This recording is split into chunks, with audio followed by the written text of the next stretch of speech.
पांडव युद्ध में विजय हुए, पर जीवन के विषाद का अभी अंत नहीं आया था। जिनके लिए राजसुख संचित किया,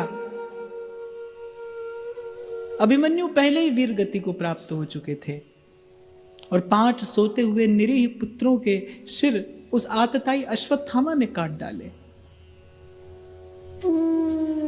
कहते प्रभु ने भी कहा कि आतताई है, अब ये ब्राह्मण नहीं रहा, ये जीवन धारण करने योग्य नहीं है, इसका प्राणांत कर देना चाहिए। कह रहे जैसे ही टूट पड़ने को हुए गदाधर भीम, फिर द्रौपदी का हाथ आगे आया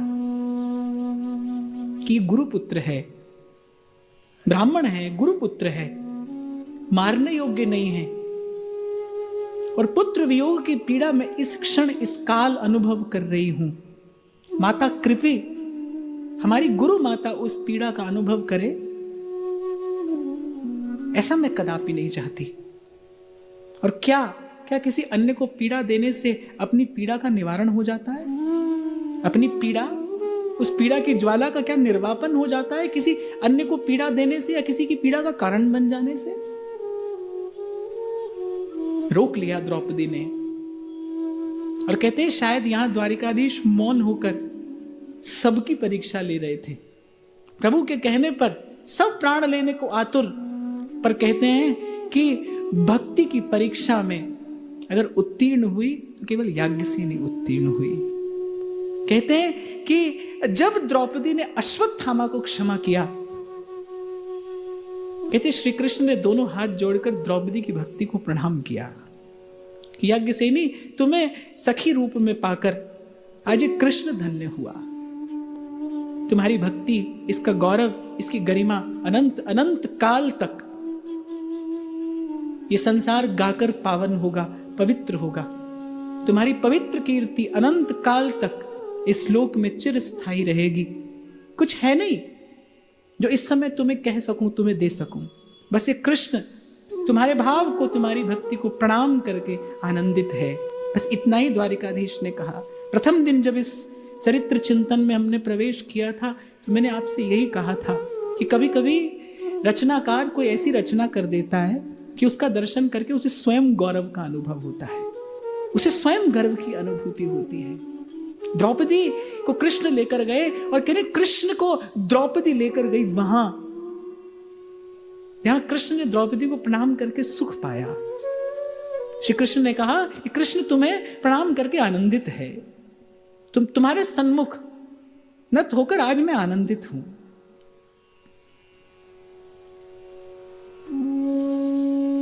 स्वर्गारोहण का समय आया, और यहां से पूर्व अगर आप और मैं ही दृष्टिपात कर लें, क्या सुख पाया द्रौपदी ने? जब जब सुख आने को हुआ, कोई दुख, कोई विपदा सन्मुख आकर खड़ी हुई। और इस चरित्र के विराम में मैं भी इतना ही कहूं कि जो माता द्रौपदी ने कहा कि काल क्रम में पुनः कभी किसी के साथ ऐसी घटना ना घटे, किसी नारी को कभी ये दुख ना देखना पड़े, कभी किसी नारी को मान भंग की पीड़ा ना सहनी पड़े। श्रीमद् भागवत तो निर्णय देती है कि बस इस जीवन का सुफल, इस जीवन की सार्थकता, इस जीवन की सफलता इसी में है कि ये जीवन प्रभु और प्रभु के जनों के काम आ जाए। यही इस जीवन की श्रेष्ठता है भाई, यही इसका परम फल है। जैसे कबीर कहते हैं ना, अरे कबीरा जीते भेटिए, मुए मिले ना राम, लोहा माटी मिल गया फिर पारस का क्या काम। जब तक जीवन है तब तक इसका सदुपयोग कर लीजिए। और जीवन के सदुपयोग की सेवा से सुंदर और कोई विधि कम से कम मुझे तो दिखाई नहीं पड़ती। इस जीवन का सदुपयोग हो जाए सेवा में, सर्व के प्रति सद्भाव में।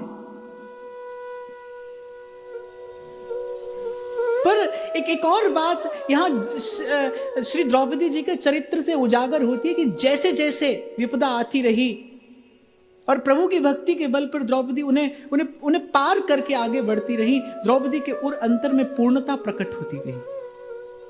पूर्णता प्रकट। ये आधा अधूरा सा जीवन पाकर कोई यहीं इस जीवन के रहते पूर्णता की उपलब्धि कर ले, इसे ही हमारे महत जनों ने, श्रेष्ठ जनों ने जीवन मुक्ति कहा है।